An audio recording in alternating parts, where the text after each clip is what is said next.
Claude S., un ancien militaire. Claude Cinquet, 84 ans, ancien militaire et ancien candidat du Front National en 2015. Claude Cinquet tenait régulièrement des propos xénophobes et homophobes. À peine 5 minutes plus tard, l'interpellation est musclée. L'homme résiste, il dit posséder des armes et des grenades. Arrêté chez lui à 7 km de l'attaque en possession de plusieurs armes, il a été placé en garde à vue pour tentative d'assassinat.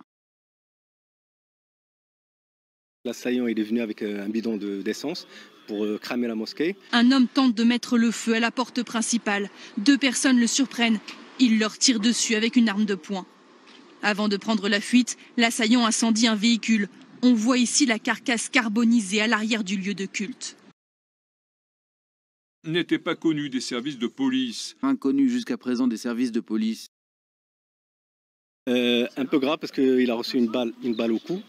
Les 2 fidèles touchés par balle, âgés de 74 et 78 ans, sont toujours hospitalisés. Le pronostic vital de l'un d'eux, blessé au thorax, reste engagé. Effectivement, il y a dans notre pays, depuis maintenant assez longtemps, mais particulièrement depuis plusieurs semaines, un climat anti-musulman assez fort qui est mis en place depuis notamment l'intervention de M. Oudoul, qui était pourtant du Rassemblement national et qui, lui, n'a pas été viré par le Rassemblement national, qui a interpellé une femme musulmane parce qu'elle avait le tort de porter le voile et d'accompagner des enfants à l'école.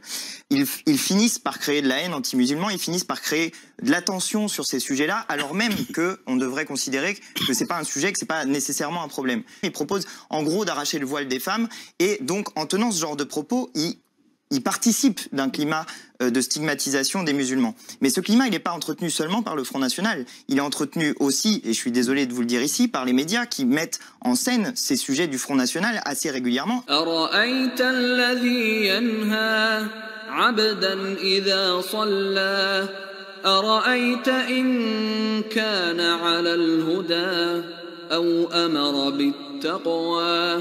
أرأيت إن كذب وتولى ألم يعلم بأن الله يرى